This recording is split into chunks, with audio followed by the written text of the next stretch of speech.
जी Delhi NCR Haryana से बातचीत में बोले हैं बीजेपी विधायक संजय गोयल। विधानसभा के मॉनसून सत्र पर अपनी प्रतिक्रिया उन्होंने दी है और जी दिल्ली एनसीआर हरियाणा के साथ बातचीत में बोले हैं कि शिक्षा बिल अभिभावकों को राहत देने का काम करेगा। ये कहना है संजय गोयल का। ये बड़ी खबर आपके टीवी स्क्रीन पर।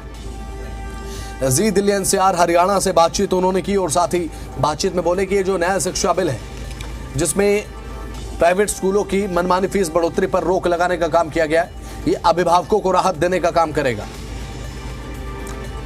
तो जी दिल्ली एनसीआर हरियाणा से खास बातचीत तो उन्होंने की और शिक्षा बिल अभिभावकों को राहत देगा ये बात कही। और मॉनसून सत्र में अभी फिलहाल जो कार्रवाई लगातार चल रही है उस पर अपनी प्रतिक्रिया देते हुए नजर आए। आपको सुनवाते हैं इस खास बातचीत में उन्होंने क्या कुछ कहा है। लेकिन ये बड़ी खबर आपकी टीवी स्क्रीन पर लगातार हम आपको दिखा रहे हैं और कुछ ही देर में आपको सुनवाएंगे क्या कुछ संजय गोयल ने कहा। लेकिन जी दिल्ली एनसीआर हरियाणा से उन्होंने साफ तौर पर यह कहा कि यहाँ पर जो विधानसभा में मॉनसून सत्र की कार्रवाई चल रही है, अच्छे तरीके से कार्रवाई चल रही है और जो सरकार ने बिल पेश किया है, विधेयक पेश किया है प्राइवेट स्कूलों की मनमानी तरीके से फीस बढ़ोतरी को लेकर, वो अभिभावकों के हित में है। और यहाँ पर जो आम आदमी पार्टी पर भी निशाना साधते हुए हालांकि वो नजर आए हैं, तो अपनी सरकार की तारीफ करते हुए नजर आए। मॉनसून सत्र को लेकर प्रतिक्रिया दी, कहा ये जो विधेयक है अभिभावकों के हक में है। ये तमाम बातें उन्होंने जी दिल्ली एनसीआर हरियाणा से खास बातचीत में कही हैं। क्या कुछ कहा वो आपको सुनवा देते हैं उन्हीं की जुबानी। हमारे साथ हैं विधायक संजय गोयल। हम इन्हीं से पूछते हैं अपने क्षेत्र की किन किन समस्याओं को इस बार ये सदन में उठा रहे हैं। संजय जी, किन किन समस्याओं को लेकर सदन में इस बार चर्चा कर रहे हैं आप? देखिए, हमारी सरकार को बने अभी मात्र 5 महीने हुए हैं और मैं समझता हूं कि जो पिछली सरकारों की वजह से प्रॉब्लम्स हम इस समय झेल रहे हैं और उनके द्वारा बनाए गए रूल्स नियमों के माध्यम से समस्याएं आ रही हैं, उन समस्याओं के समाधान के लिए अपनी सरकार के समक्ष क्या क्या रूल्स में कमी है और जिसकी वजह से जनता को परेशानी झेलनी पड़ रही है। जैसे अभी EWS कोटे में स्वास्थ्य इलाज की समस्या होती है, हॉस्पिटल जो गवर्नमेंट हॉस्पिटल में है, दिल्ली आरोग्य कोष के माध्यम से उनको सहायता प्रदान की जाती। तो नियम ऐसे बने हुए थे कि पहले आपके अप्लाई करना पड़ेगा, फिर उसके बाद में उनको वो कोष मिलता था। In the mean time patient की हालत ख़राब हो जाती थी। तो हमने कल इस विषय पर भी बात की। ऐसे ही हम अनेक मुद्दे हैं, शराबों की दुकान है जिस पर अनियमित तरीके से प्रॉब्लम्स जो रूल्स के तहत दी गई हैं, उन रूल्स में भी कुछ चेंज करने के लिए हम कहेंगे। बाकी तो दिन प्रतिदिन की जैसे जैसे समस्याएं आती हैं, उन समस्याओं के समाधान के लिए स्वयं हम अपने माननीय मंत्रीगण और माननीय मुख्यमंत्री जी से बात करते हैं। लेकिन कई बार एक समस्या ऐसी आती है कि तुरंत ही उसको सदन के समक्ष लाना पड़ता है। तो उन समस्याओं में हमारी सरकार प्रेरित होकर और अच्छे से उसको आगे करती है।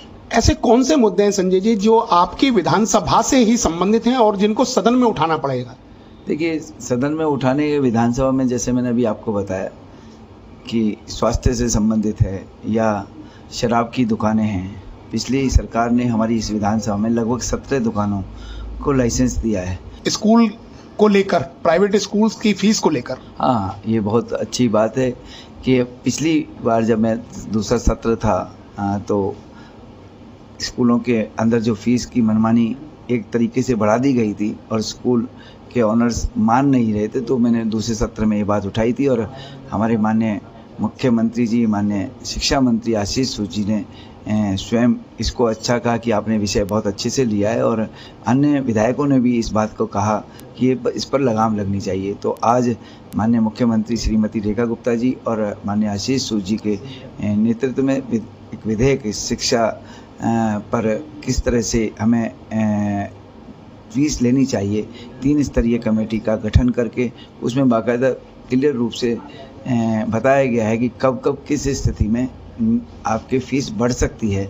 बड़े अच्छे से विस्तृत रूप में समझाया गया। तो आजकल सदन में चर्चा चल रही है इस विधेयक के ऊपर और इस समय सभी पेरेंट्स जो प्राइवेट स्कूल के पेरेंट्स हैं वो भी खुश हैं। और क्योंकि अब फीस जो बढ़ेगी वो 3 साल में एक बार बढ़ेगी और उसमें भी 5 पेरेंट होंगे, एक शिक्षा निदेशालय से एक प्रतिनिधि होगा, टीचर्स होंगी उस स्कूल की, मैनेजमेंट की कमेटी की तरफ से एक उनके सदस्य होंगे। तो मिलकर ये डिसाइड करेंगे कि मान लीजिए, और उसमें कहा भी गया है कि यदि एक क्लास में मान लीजिए 8 का सेक्शन है, 8 की क्लास है, 8 क्लास है 8वीं की कक्षा है तो 8वीं कक्षा में 15%, विद्यालय में 100 विद्यार्थी पढ़ते हैं 8वीं कक्षा में और तुरंत मैनेजमेंट फीस बढ़ाता है। तो अब 15% बच्चे जो है यानी कि 15 पेरेंट एक शिकायत के माध्यम से पीटीए जो पेरेंट टीचर एसोसिएशन है उसमें अपना विषय रखेंगे और वहाँ पर विषय रखने के बाद में उसमें पहली समिति में निर्णय होगा कि बढ़ाना है या नहीं बढ़ाना है। और फिर यदि पेरेंट्स की बात को उसमें जो समिति में बात को नहीं माना जाता है तो वो जिला स्तरीय जो हमारी शिक्षा समिति है, जिला शिक्षा न्यायालय ऑफिस है, वहाँ पर उसमें भी समिति में चर्चा होगी। यदि उस पर भी कहीं कोई बात नहीं आती तो डायरेक्टर ऑफ एजुकेशन के यहाँ शिक्षा समिति में ये विषय आएगा और 3 तक जब तक निर्णय पूर्णतः सहमत ना हो जाएं दोनों पक्ष तब तक फीस नहीं बढ़ा सकते। और ये बहुत अच्छा